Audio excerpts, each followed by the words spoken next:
प्रदेश के हाथरस में सत्संग में हिस्सा लेने पहुंचे श्रद्धालुओं के बीच भगदड़ मच गई और बड़ा हादसा हो गया। ऐसे में बीच हाथरस की घटना पर राष्ट्रपति ने दुख जताया। उन्होंने घायलों के शीघ्र स्वस्थ होने की कामना की। राष्ट्रपति द्रौपदी मुर्मू ने कहा कि उत्तर प्रदेश के हाथरस जिले में हुई दुर्घटना में महिलाओं, बच्चों सहित अनेक श्रद्धालुओं की मृत्यु का समाचार बहुत दुखद है। मैं अपने परिवारजनों के खोने वाले लोगों के प्रति गहन शोक संवेदना व्यक्त करती हूँ। आप सांसद राघव चड्ढा ने नीट यूजी पेपर लीक का मामले उठाते हुए केंद्र सरकार को घेरा। उन्होंने आरोप लगाते हुए कहा कि परीक्षा लीक होने की वजह से लाखों बच्चों का भविष्य आज अंधकार में है। उन्होंने शिक्षा व्यवस्था को लेकर तंज कसते हुए देश में 2 तरह के आईपीएल का जिक्र किया। उन्होंने कहा कि इस देश में 2 आईपीएल हैं, एक है जिसमें गेंद और बल्ले का खेल होता है जिसे कहते हैं इंडियन प्रीमियर लीग, और दूसरा आईपीएल है जिसमें युवाओं के भविष्य के साथ खेल होता है और ये है इंडियन पेपर लीक। हाथरस में हुए हादसे पर समाजवादी पार्टी के नेता और मैनपुरी से सांसद डिंपल यादव ने प्रतिक्रिया दी है। उन्होंने इस मामले में राज्य की योगी सरकार पर सवाल उठाए हैं। डिंपल ने कहा कि इस मामले में जांच होनी चाहिए। ये पूरी तरह से शासन और प्रशासन का फेल्योर है। उन्होंने कहा कि ये पहला ऐसा मामला है जहां इस तरह की अव्यवस्था सामने आई है। जरूरतमंदों की तत्काल मदद हो और इस मामले की उचित जाँच की जाए। जम्मू कश्मीर के बारामूला में लोकसभा चुनाव जीत चुके इंजीनियर रशीद को सांसद के रूप में शपथ लेने की अनुमति अदालत से मिल गई है।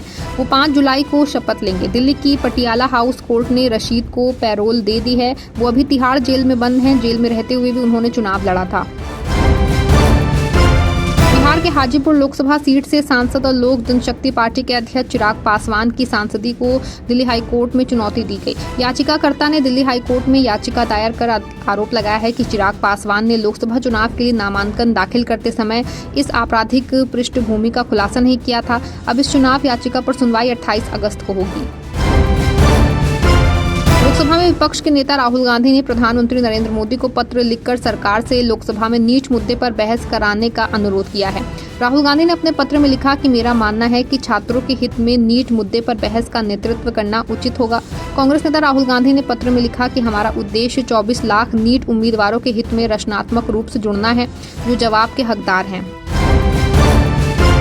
तमिलनाडु के मुख्यमंत्री एम.के. स्टालिन ने विदेश मंत्री डॉक्टर एस. जयशंकर को पत्र लिखा है और राज्य के मछुआरों के अधिकार को बनाए रखने के लिए स्थानीय समाधान निकालने की अपील की है। तमिलनाडु के मुख्यमंत्री ने अपने पत्र में कहा कि मैं आपके ध्यान में ये लाना चाहता हूं कि हाल के हफ्तों में श्रीलंकाई अधिकारियों की मदद से तमिलनाडु के मछुआरों को हिरासत में लेने की मामलों में जबरदस्त बढ़ोतरी हुई है।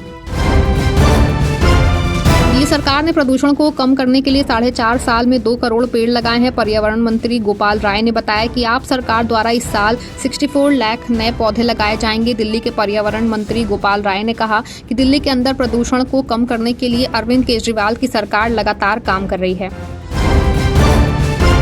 रक्षा मंत्री और बीजेपी के वरिष्ठ नेता राजनाथ सिंह ने हाथरस में हुए हादसे पर दुख जताया। उन्होंने कहा कि उत्तर प्रदेश के हाथरस जिले में हुआ हादसा अत्यंत पीड़ादायक है। इस दुर्घटना में जिन्होंने अपनों को खोया है उन शोकाकुल परिजनों के प्रति मेरी गहरी संवेदनाएं हैं। इसके साथ ही मैं सभी घायलों को जल्द से जल्द स्वस्थ होने की कामना करता हूँ। लोकसभा में राहुल गांधी के दिए गए बयान पर मंगल पांडे ने अपनी प्रतिक्रिया दी है। उन्होंने कहा कि राहुल गांधी ने देश के करोड़ों हिंदुओं की भावनाओं को ठेस पहुंचाने का काम किया है। राहुल गांधी को अयोध्या राम मंदिर के उद्घाटन में बुलाया गया था, लेकिन वो जिन्ना की विचारधारा रखते हैं तो राम मंदिर उद्घाटन कार्यक्रम से किनारा कर लिया।